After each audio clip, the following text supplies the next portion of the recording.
আসসালামু আলাইকুম রহমতুল্লাহি ওবারাকাতু।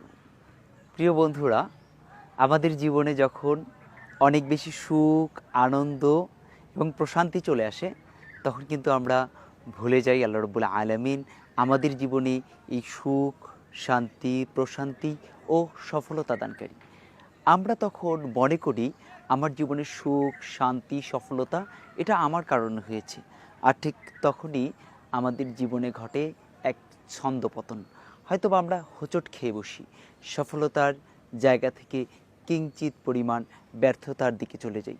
তখন আমরা আবার আল্লাহ রাব্বুল আলামিনের দিকে ঝুঁকে যাই।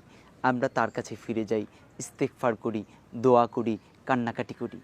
কিন্তু আমাদের মনে রাখা উচিত যে আল্লাহ রাব্বুল আলামিন আমাকে বিপদের সময় আবার সফলতা প্রদান করতে পারেন।